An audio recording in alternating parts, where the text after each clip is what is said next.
দিয়ে দিয়েছি।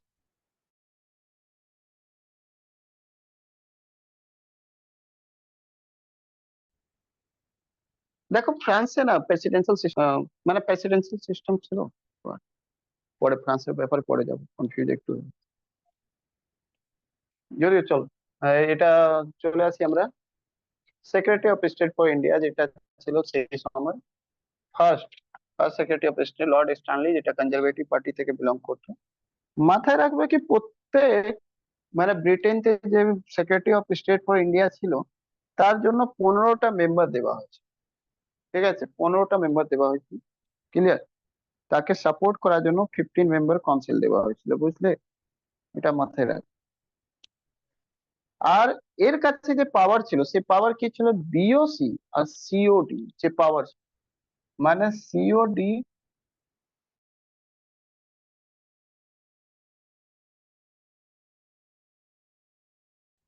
Plus BOC যে পাওয়ার ছিল না, পাওয়ার ট্রান্সফার করে দিল কার কাছে, transfer to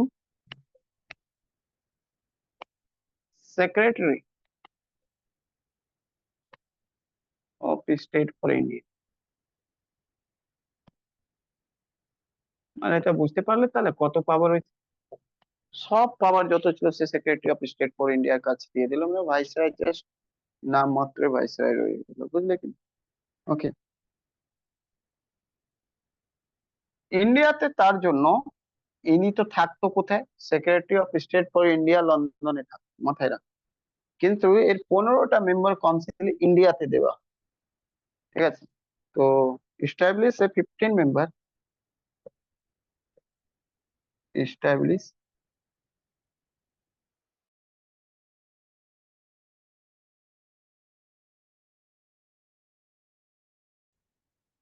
15 member council for helping কাকে, secretary of state for India, লিখে নিন।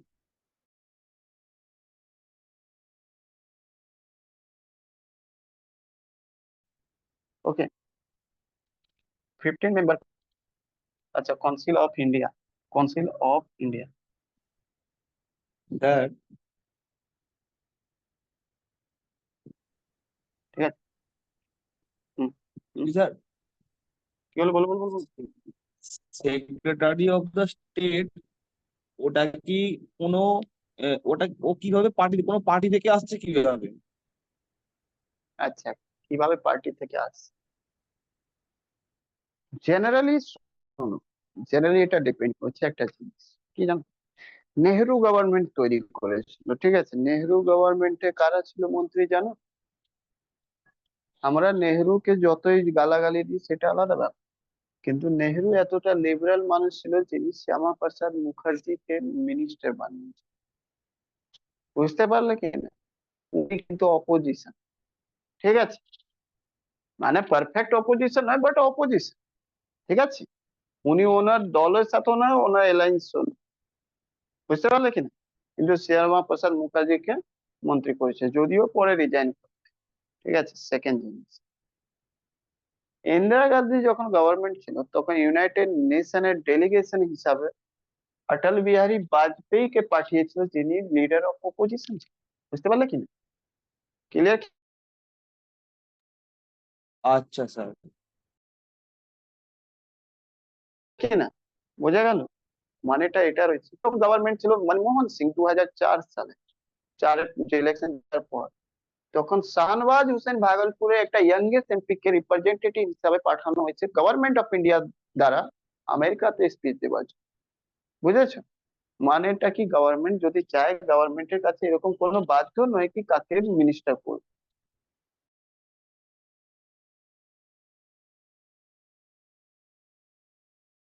সে অপোজিশন থেকেও মন্ত্রী করতে পারে, কিন্তু চাই না, সেও অনেক কোয়ালিটির লোক থাকে, এমপি থাকে, তারাও তো জিতে আসে।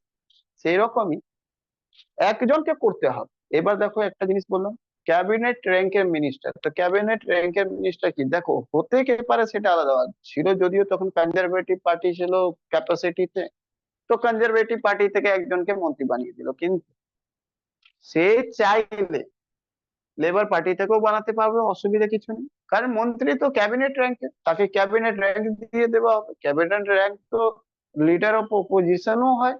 বুঝতে পারলে কিনা? ক্লিয়ার? হ্যাঁ কিনা? রাহুল গান্ধী আজকে কি রয়েছে? ক্যাবিনেট র্যাঙ্ক রয়েছে, ক্যাবিনেট র্যাঙ্কের মিনিস্টার রয়েছে। যা ক্যাবিনেট মন্ত্রী দরজা রয়েছে সেটাই রাহুল গান্ধী দরজা রয়েছে, লিডার অফ অপোজিশন। তাছাড়া কি মোদী যদি চাইলে একটা কংগ্রেস থেকে কাউকে তুলে একটা মন্ত্রী বানাতেই পারে, দুজনকে, কিন্তু চাইবে না, আলাদা ব্যাপার। কিন্তু এরকম তো বাধ্যতা নয়। ঠিক আছে? ক্লিয়ার? সবাই কি বুঝতে পেরেছো এটা যেটা বললাম? মন্ত্রী হওয়ার জন্য ভাই ইলেকশন জিততে লাগে না, প্রথম কথা। ইলেকশন জিততে লাগে না। যদি মোদীকে মনে, আজকে প্রাইম মিনিস্টারকে মনে হয় কি শুভদীপের মধ্যে সেটা কোয়ালিটি রয়েছে যে একটা ডিপার্টমেন্টে চালাতে পারে, তার জন্য আমাদের গভর্নমেন্টের পারফরমেন্স ভালো হবে, শুভদীপকে তুলে মন্ত্রী বানিয়ে দেবে। শর্ত এটা রয়েছে কি 6 মাসের মধ্যে তাকে পার্লামেন্টের মেম্বার করতে হবে, সেটা যেভাবে সে নমিনেট করে করুক, বা ইলেকশন দিয়ে করুক, বা রাজ্যসভা থেকে যাক, বা লোকসভা থেকে যাক, বাইপোল থেকে যাক, যেইভাবে যাক, ব্যাস ও পার্লামেন্টের মেম্বার 6 মাসের মধ্যে নিয়ে নিতে হবে। আদারওয়াইজ 6 মাসের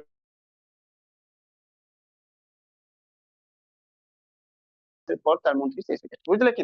এইটুকু। আচ্ছা, 15 member, member council, advisory in nature, advisory in nature, মানে শুধু অ্যাডভাইজ করতে পারবে, কোন রকম বাধ্য নয় ওটাকে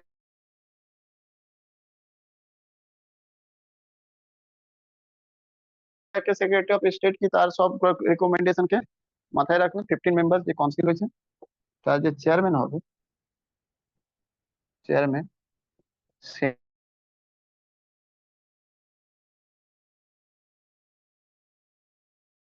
সেটা সেক্রেটারি অফ স্টেট ফর।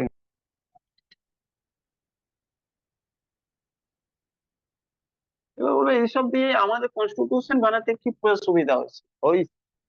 এই যে দেখতে পাচ্ছ এখানে একটা কাউন্সিল করা হলো, 15 জন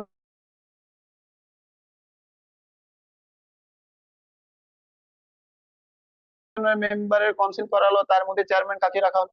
secretary of state for India. আজকের সময় এটা গল্প চলে লোকসভা, রাজ্যসভা।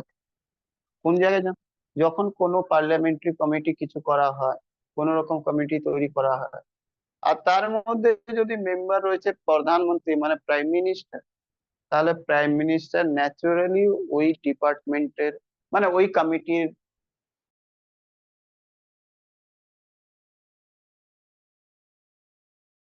Chairman, naturally. অন্য কেউ চেয়ারম্যান হয় না, গভর্নমেন্টের হেড। আর যদি কোনো কমিটিতে উনি যদি মেম্বার রয়েছে, আর তার লোয়ার র্যাঙ্কে যদি মিনিস্টার চেয়ারম্যান হয়, তার আন্ডারে কি করে থাক, তার কথা শুনে কি করে প্রধানমন্ত্রী চলতে পারবে? বুঝতে পারলে কিনা? সেই রকম 15 জন কাউন্সিলের মধ্যে যে সব থেকে হাইয়েস্ট পোস্ট থাকবে সেই তো চেয়ারম্যান হবে। আর সেটা কে চেয়ারম্যান হবে? Secretary of state for India. এখান থেকে কনস্টিটিউশনও আমরা নিয়েছি অনেক এইগুলো জিনিস। বুঝলে কিনা? হ্যালো, বোঝা গেল?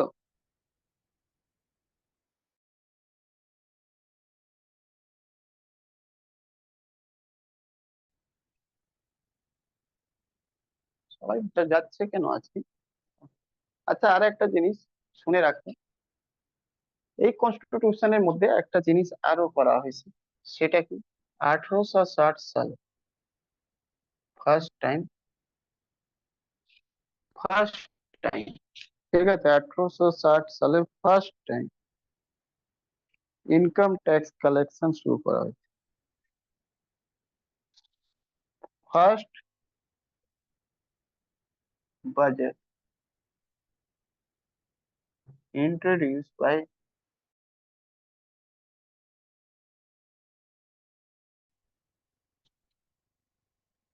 James Wilson।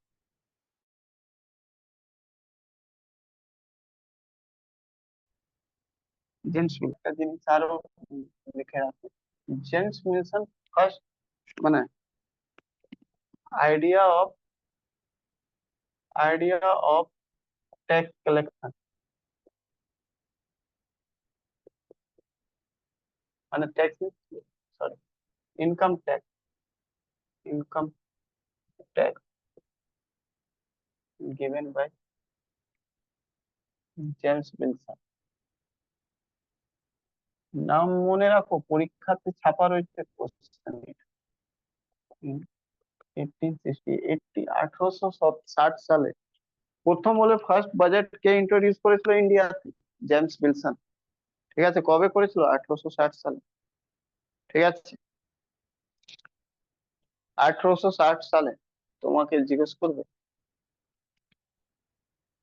ফার্স্ট বাজেট মানে tax collection, income tax collection কবে স্টার্ট হয়েছিল ইন্ডিয়া? সেটাও 1860 সাল। ঠিক আছে, ওকে। এখানে tax system system started by লিখে নাও। System started started by James Wilson in 1860 in India. Okay, এটা পুরোটা গল্প ছিল 1858 এর গভর্নমেন্টে। যে 1858 গভর্নমেন্ট শেষ হয়েছে, তারপরে চারদিকে ইন্ডিয়াতে মানে ওই যে যুদ্ধের ইম্প্যাক্ট রয়েছে সেটা শুরুই হয়ে গেছে প্রায়।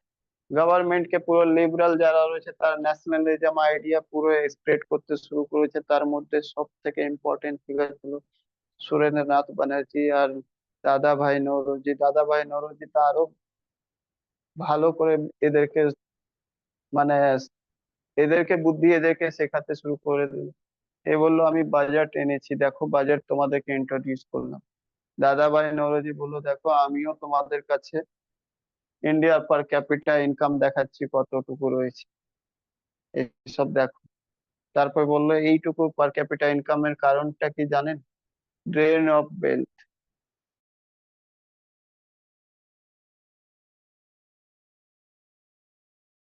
উনি একটা বই লিখেছিলেন দাদাভাই নওরোজি, তার নাম রয়েছে, যেটা ছিল উনি বললেন কি কি ইন্ডিয়া থেকে সব ইনকামটাকে তুলে তুলে নিয়ে যাচ্ছে আমেরিকাতে। মানে ইন্ডিয়া থেকে র মেটেরিয়াল নিয়ে যাচ্ছে, ওখানে ইন্ডাস্ট্রিতে কম দামে নিয়ে যাচ্ছে, ওখানে ইন্ডাস্ট্রিতে প্রোডাক্ট বানাচ্ছে, ওটাকে বেশি দামে ইন্ডিয়াতে বিক্রি করছে। মানে ইন্ডিয়াকে ডবল লস হচ্ছে। একটা তো র মেটেরিয়ালের দাম দেবে না, যতটা কস্ট পড়বে তার থেকে কম দেবে বা তার কাছাকাছি দেবে।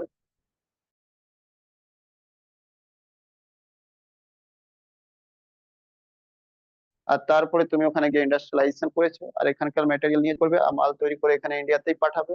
ইন্ডিয়ার যে হ্যান্ডিক্রাফট ইন্ডাস্ট্রি রয়েছে সেটাও নষ্ট করে দিলে এই কারণে তুমি। আর তারপরে তুমি ডবল ট্রিপল দামে এখানে বিক্রি করে ইন্ডিয়ান লোক থেকে আবার টাকাও নিয়ে যাবে তুলে। আর তার হাল এটা হচ্ছে কি ইন্ডিয়ার পার ক্যাপিটা ইনকাম খুব লোয়ার থেকে লোয়ার হয়ে গেছে, একদম এত খারাপ হয়ে গেছে। এইসব যখন শিক্ষা দিতে লাগলো তখন ব্রিটিশ এটা বুঝতে পেরেছে যে এইবার আর চলবে না। ব্রিটিশ গভর্নমেন্ট যদি চালাতে চায় এখানে, তো ইন্ডিয়ান লিডারের কোঅপারেশন খুব দরকার। আর ইন্ডিয়ান লিডারের কোঅপারেশনের জন্য first time Indian council act 1861 আনা। ঠিক আছে, তাহলে এইবার যে অ্যাক্ট আছে সেটা ইন্ডিয়ান কাউন্সিল অ্যাক্ট, বুঝলে কি?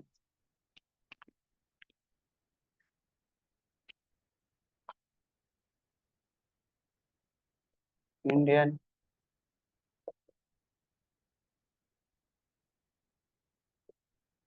Council act 1861 of 1860। দেখো এখানে ফার্স্ট এটা জেনে রাখো কি এখানে ভাইসরয় যে ছিল সেটা ছিল লর্ড ক্যানিং। দু তিনটে জিনিসের জন্য এটা ফেমাস রয়েছে। ফার্স্ট জিনিস মাথায় রাখো যে এখানে ইন্ট্রোডিউস করা হয়েছিল IPC, introduce IPC Indian panel code. But আজকে ইন্ডিয়ান প্যানেল কোড নেই। ঠিক আছে, ইন্ডিয়ান প্যানেল কোড নেই। ভারতীয় দণ্ড সংহিতা কি কি সব এখন করা হয়েছে সেটা একবার পড়ে নেবে, দেখবে কারেন্ট অ্যাফেয়ার্স। ঠিক আছে, আইপিসি তুলে দেওয়া হয়েছে এখন। কিন্তু এটা মাথায় রাখবে লর্ড ক্যানিং 1861 সালে এটা ইন্ট্রোডিউস করেছিল, যেহেতু এখন রিসেন্টলি পার্লামেন্ট থেকে এর নাম চেঞ্জ করে দেওয়া হয়েছে আর কিছু কিছু প্যাটার্নটাও চেঞ্জ করা হয়েছে। ঠিক আছে, তো সেগুলো জিনিস একবার দেখে নেবে। ঠিক আছে। কতগুলো কি কি রয়েছে সেকশন গুলো সব দেখ। নেক্সট জিনিস, এই অ্যাক্টের মধ্যে যে সব থেকে ইম্পর্টেন্ট রয়েছে, পরীক্ষাতে দুটো জিনিস ইউজ করে, পোর্টফোলিও সিস্টেম। পোর্টফোলিও মানে কি হয় সেটা জেনে রাখো, লিখতে চাইলে লিখে নাও, আমি মুখে বলে দিচ্ছি। ডিস্ট্রিবিউশন অফ দা ডিপার্টমেন্ট, ঠিক আছে, ডিস্ট্রিবিউশন অফ ডিপার্টমেন্ট। ওকে, কোন মন্ত্রী কার কাছে দেবে, এটা ডিস্ট্রিবিউশন, যেটাকে বলা হয় পোর্টফোলিও সিস্টেম। ঠিক আছে, portfolio system introduced by introduced by 1858, sorry 58 বলছি, 59 by Lord Canning.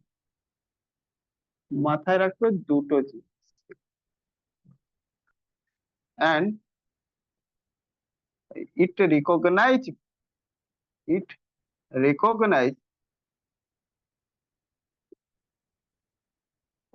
by Indian Council Act of, শর্টে লিখলাম এটাকে, এটাকে আইসিএ লিখে দেবো, ইন্ডিয়ান কাউন্সিল অ্যাক্ট অফ 1861।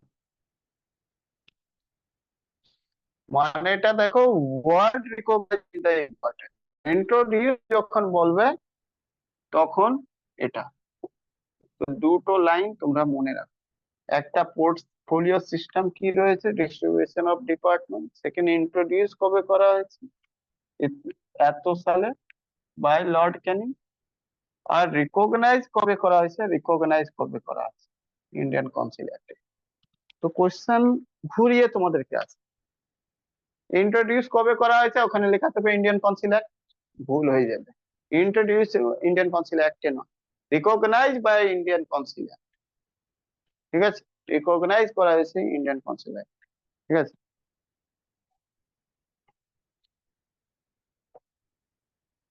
মানে সিম্পল এটা classification of department, nothing more than, বুঝেছো, আর কিছু না। ওকে,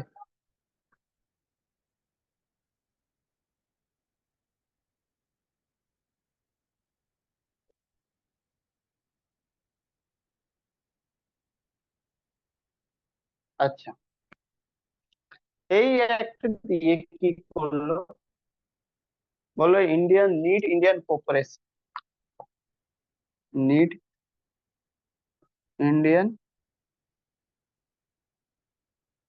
কোঅপারেশন,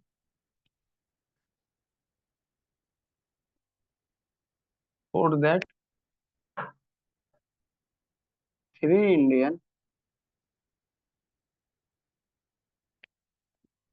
nominated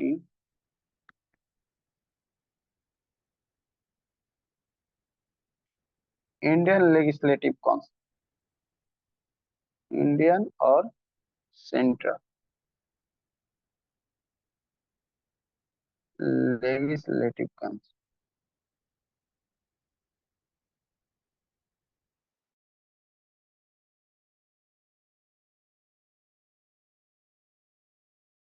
ভালো করে এটা জিনিসটা বুঝে রাখো, that is executive council, not executive council, that three member one is the Sir Dinkar Rao,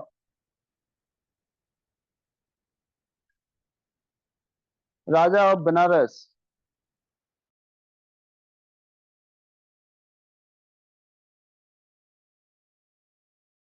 Raja of Raja of Banaras। তোমাকে এইটুকুই জিজ্ঞেস করে, বাট যিনি ছিলেন রাজা সেটা তোমাদের Dev Narayan Singh, sir Dev Narayan Singh,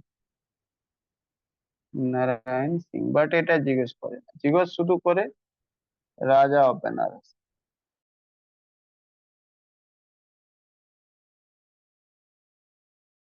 second number, Maharaja of Patiala, Raja of Patiala, Maharaja of Patiala Raja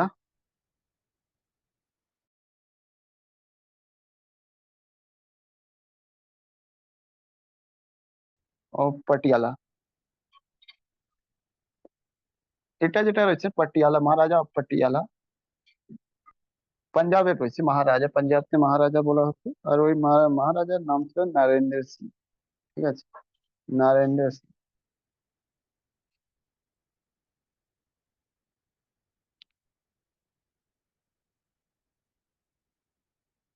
third number যে মেম্বার ছিল স্যার দিনকর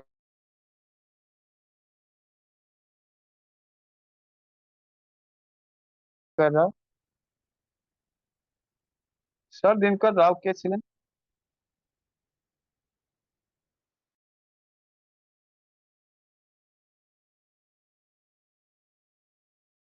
স্যার দিনকর রাও যেটা ছিল, ইনি অ্যাকচুয়ালি মহারাষ্ট্র আগ্রাতে এসে থেকে যান। ঠিক আছে, ওকে। স্যার দিনকর রাও ইনি আগ্রা থেকে ছিলেন, বাট এনার জন্ম মহারাষ্ট্র।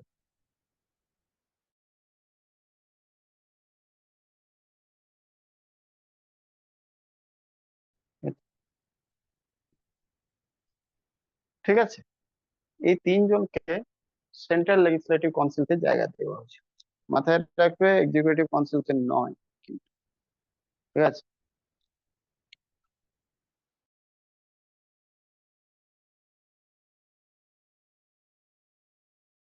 শুধু এইটুকু নয়, again start decentralisation process start করা হলো। ঠিক আছে, কি বলবো, ডিসেন্ট্রালাইজেশন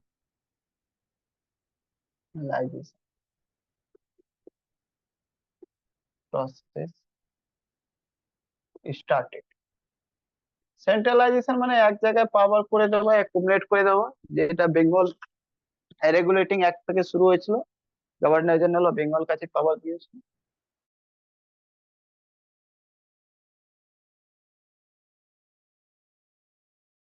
সেই পাওয়ারটা এবার কি হবে, ডিসেন্ট্রালাইজ। কিভাবে? ফার্স্ট রিভাইভ বম্বে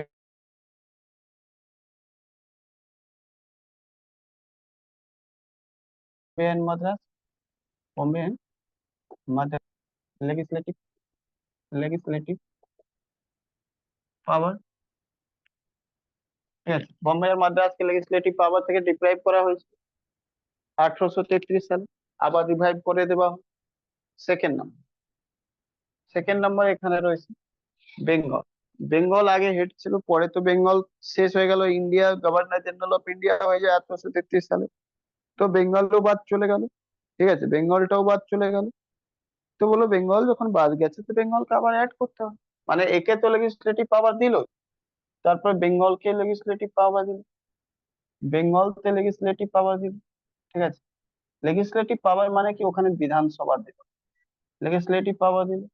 আজকে ভাষাতে বিধানসভা যেমন আজকে মুখ্যমন্ত্রী হয়, ইলেকটেড গভর্নমেন্ট হয়, ওরকম। তো বেঙ্গলতে লেজিসলেটিভ পাওয়ার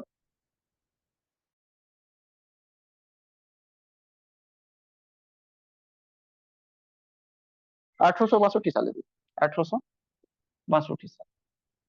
north West frontier, north West frontier যেটা রয়েছে এরিয়া, সেটা কোন জায়গায় রয়েছে? নর্থ ওয়েস্ট ফ্রন্টিয়ার এরিয়া তোমার পাঞ্জাব, মানে ওয়েস্টার্ন পাঞ্জাব সিন্ধ এরিয়া গুলোকে মিলিয়ে। ঠিক আছে, নর্থ ওয়েস্ট প্রভিন্স এটাকে দিল।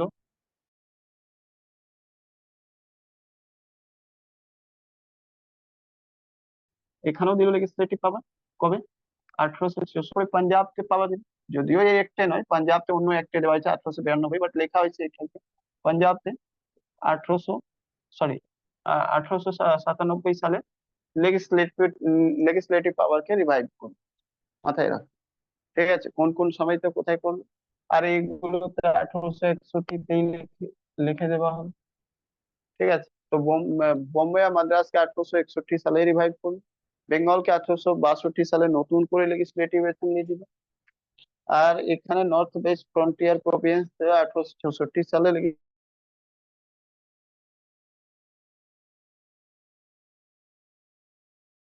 লেজিসলেটিভ পাওয়ার দিল, পাঞ্জাবকে 1897 সালে লেজিসলেটিভ পাওয়ার শেষ। ঠিক আছে, ক্লিয়ার?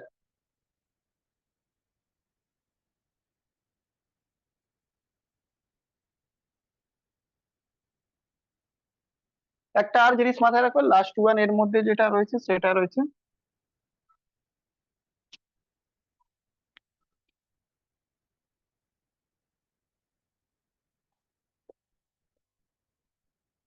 Governor general. ও গভর্নর জেনারেল কোথায়, ভাইসরয়।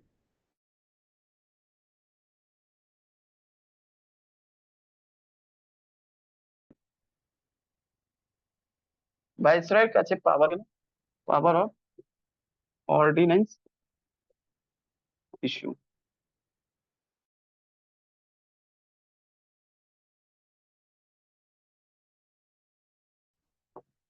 অর্ডিন্যান্স কাকে বলা হয়? অর্ডিন্যান্স বলা হয় legislature not in session, then viceroy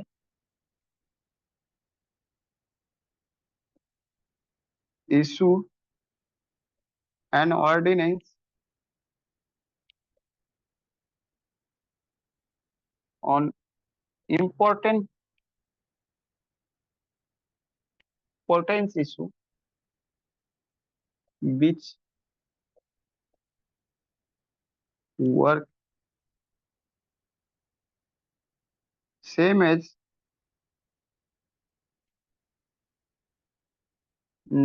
normal law.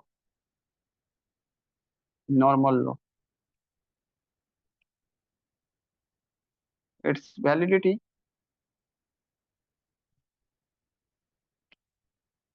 6 months.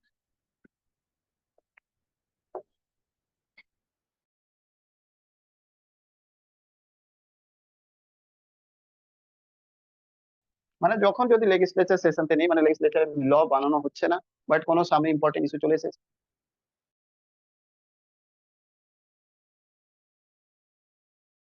তাহলে ওটাকে ভাইস মেম্বার তৈরি করে ওটাকে ইন্ট্রোডিউস করে দেয়, বলে কি এটাকে এক্সিকিউটিভের কাছে ইমপ্লিমেন্ট করো, মানে মন্ত্রী বা অফিসার তাদেরকে বলে এটা ইমপ্লিমেন্ট করো।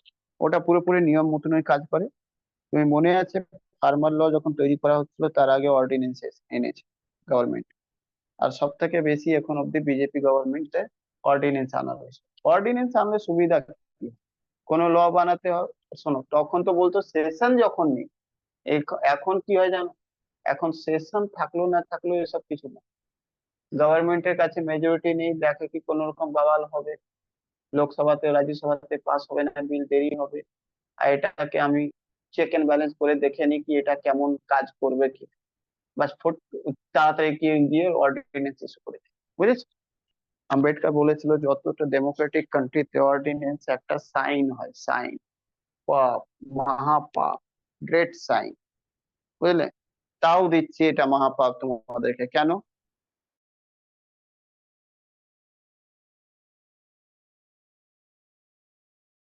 এটার জন্য নয় কি সেশন মানে চুপ যদি কোনো রকম সার্টেন ইম্পর্টেন্ট খুব ইস্যু হয়ে গেছে, কিন্তু ওটা পার্লামেন্ট সেশন এখন নেই। ঠিক আছে, তিনটে সেশন হয়, সেশনের নাম বলতে পারবে? তিনটে সেশন কি কি হয়? হ্যালো, সে এখন কোন সেশন চলছে? স্যার এখন মনসুন সিজন চলছে। মানসুন সেশন চলছে না বাজেট সেশন চলছে? মনসুন তো, বাজেট মানসুন। আর বাজেট কোন সেশন? মনসুন আর উইন্টার। আর বাজেট মনসুন আর উইন্টার। একবার চেক করে নিও, ঠিক আছে? Budget monsoon, winter winter winter, budget monsoon, হ্যাঁ তিনটেই হবে। ফেব্রুয়ারি থেকে যেটা চলে সেটা ফেব্রুয়ারি মার্চ থেকে, এই যেহেতু গভর্নমেন্ট ডেট করেছে যেটা চলে তাই স্যার জন্য। সেটা বাজেট। এখন মনসুন হ্যাঁ। চলছে। আর হুম, ডিসেম্বর জানুয়ারি করে ওটা আবার ডিসেম্বর নভেম্বর করে চলবে হ্যাঁ। উইন্টার। এবার তিনটে সেশন চলে, আর তোমরা সবাই জানো কি দুটো সেশনের মধ্যে ম্যাক্সিমাম 6 মাসের গ্যাপ রাখা যেতে পারে। তার মানে গভর্নমেন্ট যদি চাইলে বা রাষ্ট্রপতি যদি চায় সেশন নাও রাখতে পারে 6 মাস অবধি।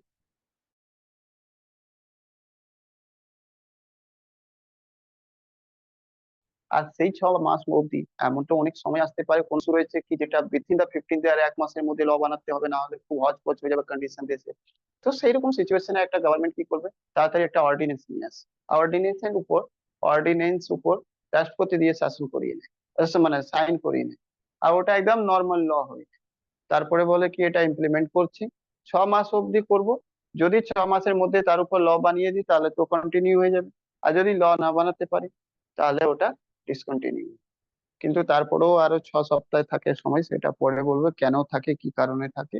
এখন আমার এইটুকু জেনে রাখো, অর্ডিনেন্সের ব্যাপার হয় কি, যখন সেশন থাকে না তখন গভর্নমেন্ট নর্মাল ল মতন একটা কোনো ল কে বানাতে যদি চায় তাহলে জাস্ট সাইন করে বানিয়ে নিতে পারে। এটা ইস্যু করে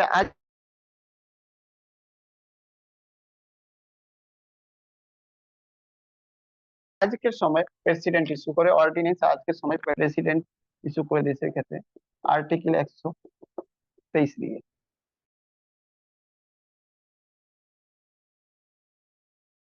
ঠিক আছে, ওকে, ওকে। আর গভর্নর ক্ষেত্রে গভর্নর ইস্যু করে রাজ্যের ক্ষেত্রে আর্টিকেল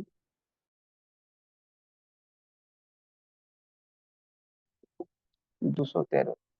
ঠিক আছে, এটা খুব এখান থেকে নেওয়া হয়েছে অর্ডিনেন্স, বুঝলে কি? ক্লিয়ার? অর্ডিনেন্স এখান থেকে নেওয়া হয়েছে।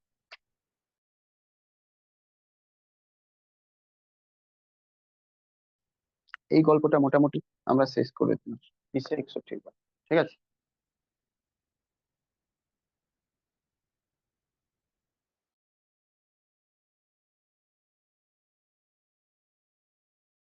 এরপরে এগোবো নাকি ছেড়ে দেবো, যা বলবো। হ্যালো, কি করবো? তাড়াতাড়ি বলো, নাহলে এগিয়ে যাবো না। স্যার কি বলছেন?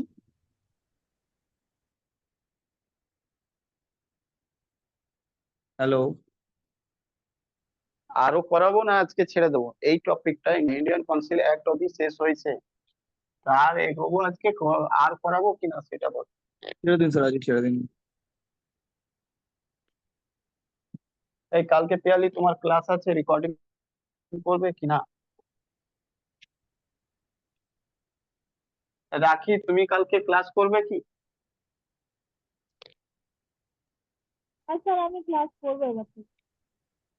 ঠিক আছে, তাহলে তো অসুবিধা হবে না, রেকর্ডিং তাহলে কালকে ক্লাস নিয়ে নেবো রাতের বেলা, কাল পরশু সব নিয়ে নেবো। চলো।